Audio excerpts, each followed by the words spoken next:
If it's Tuesday, it must be Tuesday. Here at Breakfast All Day, little indie from A24 that is out there in limited release, going wider this week. So we wanted to make sure that we caught up with it. Several folks asked us to review it, and I mean, I was really curious about it. It just looked strange, and A24 makes interesting choices. So we need to go catch up with this. You guys subscribe, guys, because we will always do these cool little indie gems. We are in the middle of the summer and blockbuster season, but if you need like a weird little palate cleanse in between, something truly creative and original, then we are here for you. So come hang out with us all summer long. Alonso, what is Tuesday about? You need to say goodbye to your daughter. So this film was written and directed by Daina O, Pusić, and it stars Julia Louis-Dreyfus, as they used to say in Mystery Science Theater, in a role that will surprise you.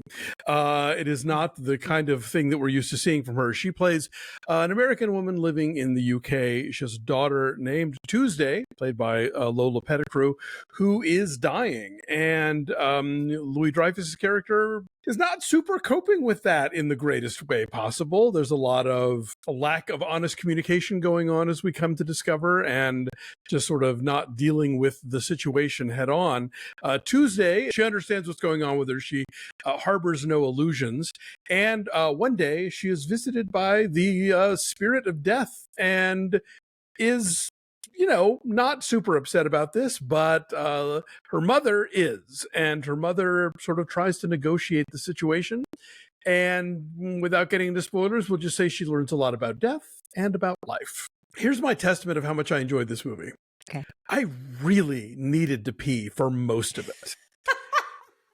But after It's not that long either. It's not that long, but I'm old. What can I tell you? But after like the first 15 or 20 minutes, I realized, oh, I can't miss anything, because this movie will pivot and go to places and make leaps that make perfect sense if you've been in the theater the whole time. But if I were to leave and come back having missed a scene or two, Right. I would have been completely lost. You're like, wait, where are they now? Exactly. I soldiered on because I knew it would be worth it. And it was. This movie is really entertaining and provocative and in no way predictable, which I really enjoy.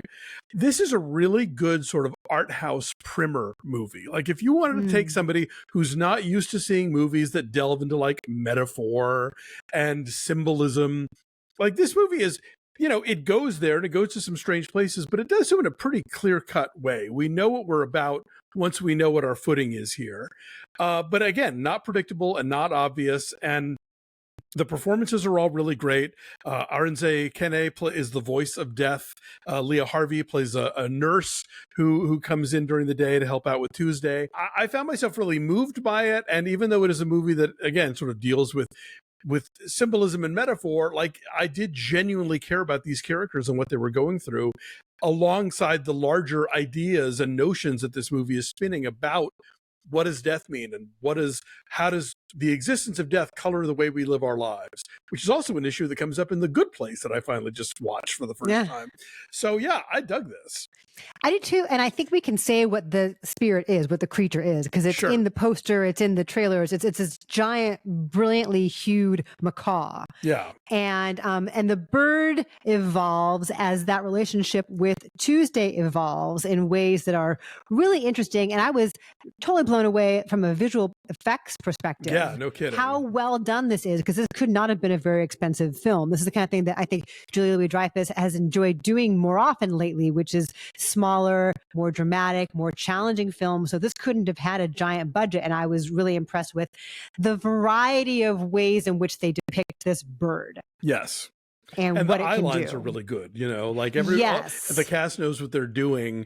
And this is sort of like the kind of thing that people are called upon to do in a Marvel movie all the time, but they're having to do it with this like sort of intimate, absurdist chamber drama tragedy. You know, it's very cool. Yeah, I was impressed also with how this is, it's so intimate and it's so specific and such a vulnerable thing, you know, having to deal with the potential death of a loved one, but also the film kind of branches out from there as it goes along to show just the importance of being okay with death in general.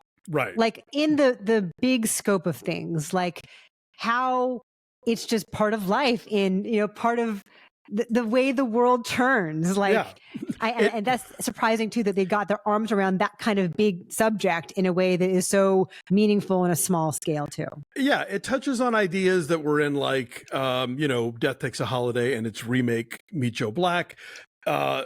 Some notions that pop up in the final, or the most recent anyway, season of Torchwood, but it never loses sight of the core characters and the mother and the daughter and how they're really at the center of this story, even though it does sort of branch out in other directions at times. We talk about, like, especially when people ask about the numbers, like the way that we talk about movies.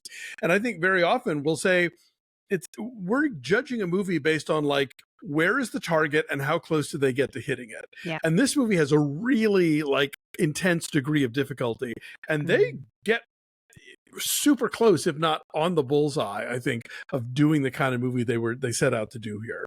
Yeah, my criterion also is funny. I just had a conversation with a fellow mom on Father's Day. A bunch of us all got together and hung out, and she asked me, like, what are you looking at when you watch a movie? How are you doing it differently from how I might? And the first thing I always think of is like, I want to be surprised. Sure. I've seen so many movies. You and I have seen so many movies that when something comes along that is really, truly original, it's very unusual. And so this kept surprising me. Yes, there are some predecessors, Seventh Seal, for example, sure, things about negotiating with death. But this does it in a way that is really, really specific. I think also the choice to have it set in London with Louis-Dreyfus's character being American is sort of subtle but crucial to how everyone comes to terms with this. And she's always kind of an outsider. Right. She's always kind of an outsider who has to find her place within this new dynamic. I would say there's a sense of displacement just baked into that existence as an expat, And she's amazing in this. Like, I think we've seen her in Enough Said and You Hurt My Feelings. Like, when she does something dramatic, like, she's so deeply accomplished in the comedic world that when she takes these chances, it's exciting to see what she chooses. It's exciting to see the increasing depth that she is capable of evoking here. I think she just keeps getting better and better at these weird little roles. Yeah, and I'd say even like the Hall of Center films are not a giant leap from something like Veep in terms of the kind of characters that she's playing, but this one feels like a real departure in that she's almost never going for or getting a laugh here. Like, this is very much a dramatic turn, and she's nailing it. And all clowns want to play Hamlet. I think a lot of comedians have that dark side of themselves that they can, if they're good enough actors, that they can tap into. And I think we're getting to see we're seeing colors in the Julia Louis-Dreyfus paint box that we've never seen before. Well, yeah. And our good friend Glenn Whipp, who's been on here a few times, just interviewed her recently in the LA Times. And she was saying, like, 5 years ago, 10 years ago, I couldn't have played this role. Like, you need the depth of age, the perspective and wisdom that come with it to tap into that. She gets to be a little bit funny in the beginning. Yes. In a way that helps establish who this character is. Yes. But it's not Elaine. No. It's not anything from Veep. So it's a very different key the whole way through. And Lola Petticrew I thought was very good too, because she has to really hold so much of that visual effects stuff technically, but also present, like, we've seen so many, plucky, witty, dying girls, right? The fading rose. The humor within the perseverance and the tragedy of it all. And she found a different version of that I thought was quite disarming and lovely. And this is never a mawkish film. It could have been. It sounds like an Eat Your Vegetables kind of like maudlin mawkish film. The death of bird comes for you, and how will you deal with that? But it's really lovely. Maybe a little bit too long. I think might drag on a little bit toward the end. Yes, my bladder would agree with you, but maybe a little bit. But I think obviously death can be a mawkish subject or maudlin or depressing or whatever, but it is one of the few things we all have in common. So, I think as a story, as a subject matter, it is something that automatically becomes empathetic. And I think the way that this film approaches it and what it has to say about it, I think will really resonate with people who give this movie a shot. For sure. What's your number? I'll say like an 8.9. I liked it a lot. I will say like an 8.3. So Tuesday is out in the world and going wider. So go check it out.